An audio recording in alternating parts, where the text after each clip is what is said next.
The boy who remembered his other life, the case of James Leininger. There are stories that seem like they're straight out of a movie. Stories that, if someone told them to you without proof, you just wouldn't believe them. But this one is different because it's documented, investigated, recorded, and even so, no one has been able to fully explain it. This is the story of a boy who, before he learned to write his name, already remembered how to die. A boy who talked about planes, about war, about fire, with a precision impossible for his age. A boy who didn't dream.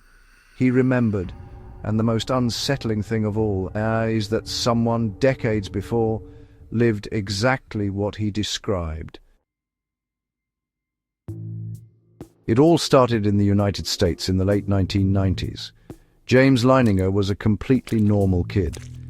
His parents, Bruce and Andrea, lived a quiet life.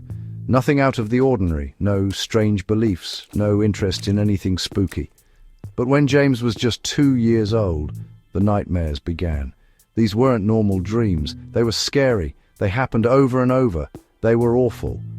The boy would wake up screaming, crying, moving his body like he was stuck in something invisible.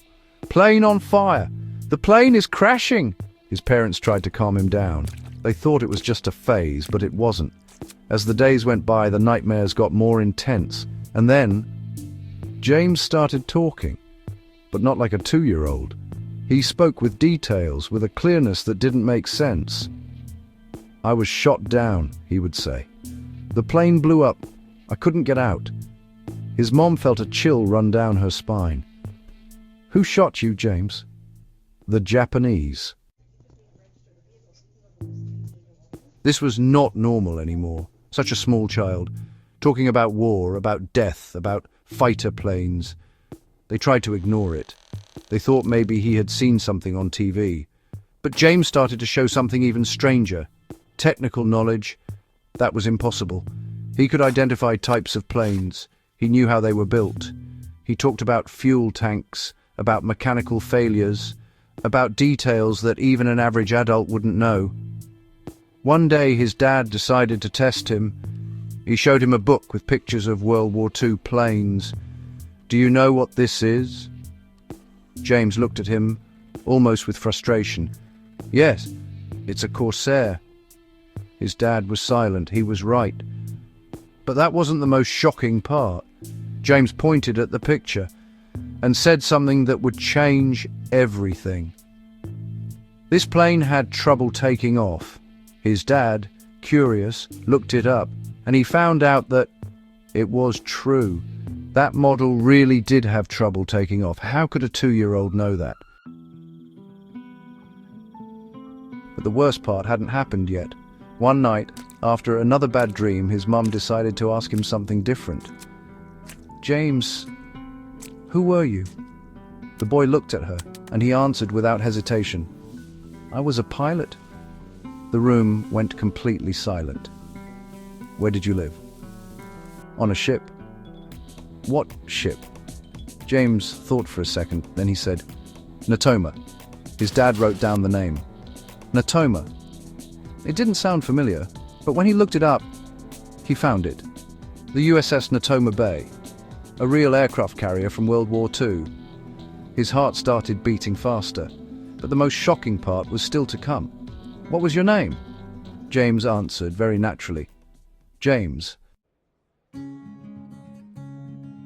That was just too much. From that moment on, the parents started looking into it seriously. They couldn't ignore it, not after everything they were seeing.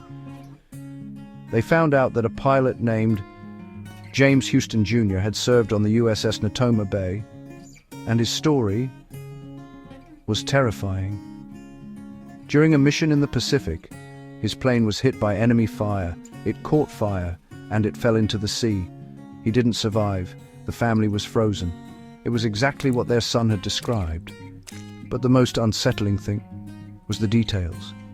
James, the boy, said his plane had been shot down near Iwo Jima. Military records confirmed that.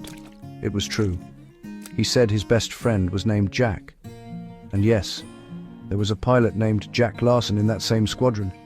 He even drew scenes, planes in combat, explosions, maps, with a precision he couldn't have learned because no one taught him. His parents were stuck between two choices. Either it was all an impossible coincidence, or their son was remembering something that he shouldn't be remembering. They decided to take another step.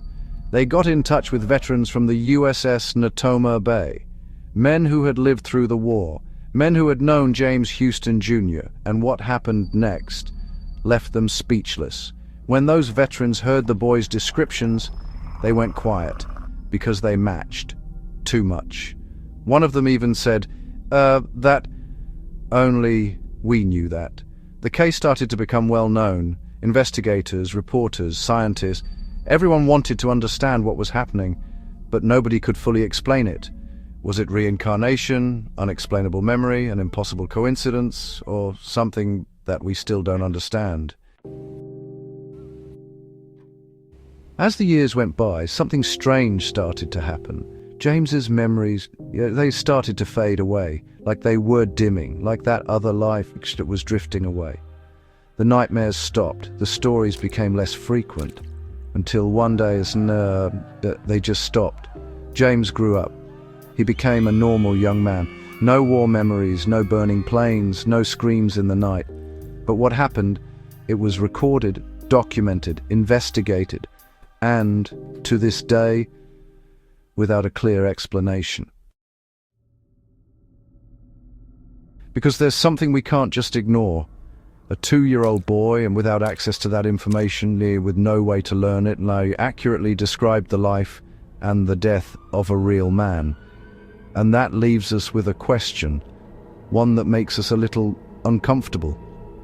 What if our consciousness doesn't end when we die? What if, somehow, a part of us keeps going, maybe in another body, in another time, in another story, or maybe it's already happened to you? If this story made you think, if you ever felt that doubt, that little bit of unease, and then this channel is for you, because here we don't just tell stories, we explore the unexplained, the unsettling, the things no one can answer for sure. Subscribe to Stories of Wonder and get ready, because the next story might be even more disturbing. And who knows, maybe in some corner of your mind there's already something waiting to be remembered.